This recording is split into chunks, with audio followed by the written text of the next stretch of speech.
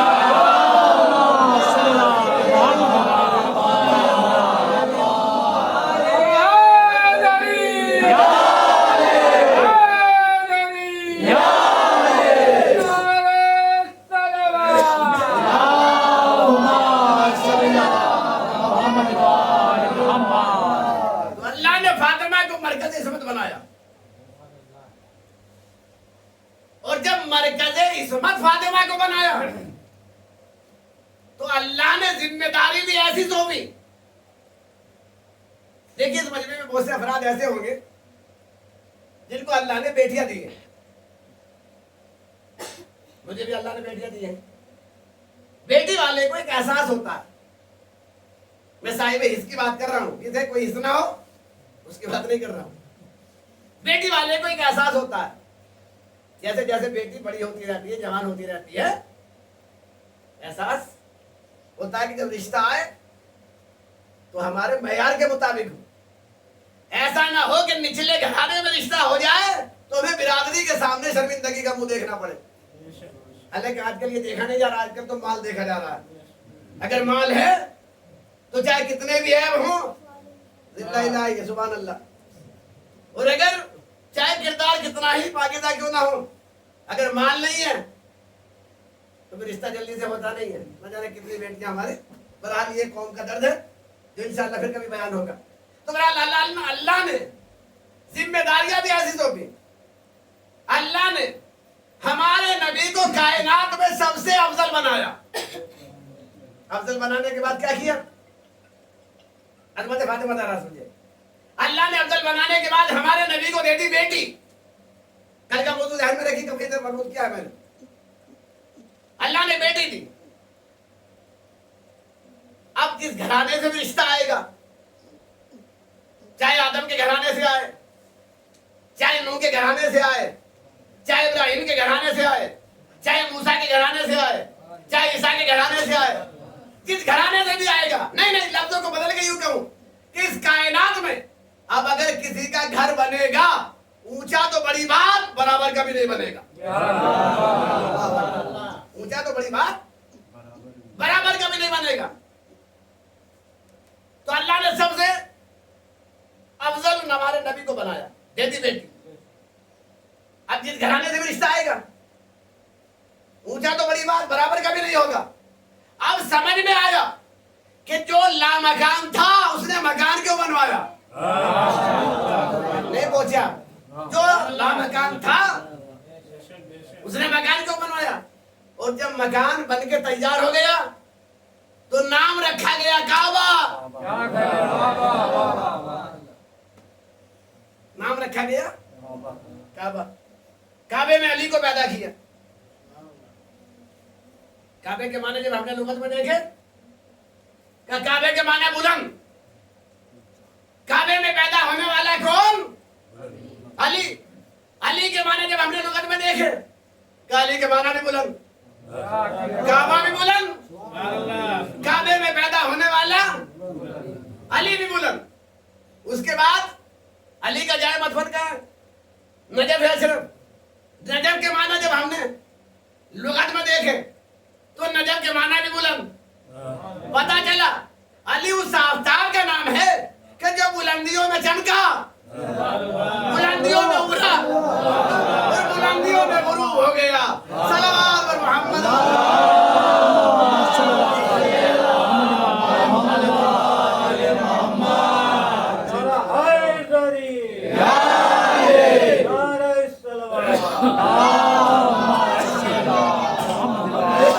اللہ نے خانے کعبہ میں علی کو پیدا کر کے جبریل کو بھیج کے نبی کو خوشخبری دلوائی کہ ہم نے فاطمہ کا عقد علی کے ساتھ پڑھ دیا۔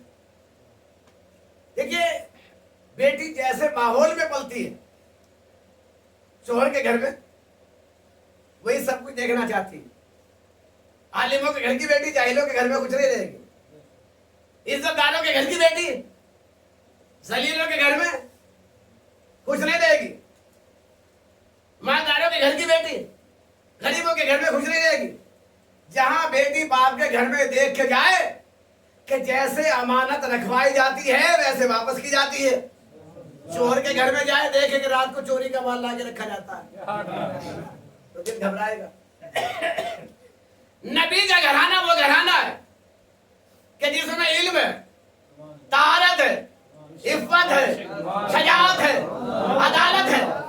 پر نبی کی بیٹی باپ کے گھر میں دیکھ کے جا رہی ہے کہ اگر سورج کو اشارہ کرے تو سورج پلٹتا ہوا نظر آتا ہے۔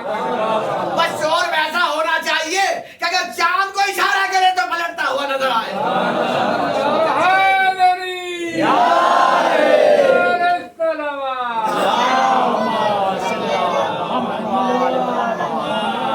جب یہ نبی کی بیٹی جوان ہوئی تو پیغام آنے لگے، دولت والوں کے پیغام، عزت داروں کے پیغام، ارے ذلیلوں کے پیغام،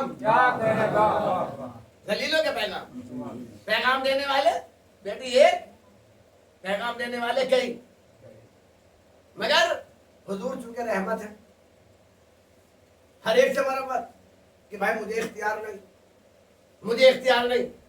میں کہوں گا یا نبی اللہ، آپ تو وہ ہیں کہ جو کائنات میں آپ کو اختیار ہے۔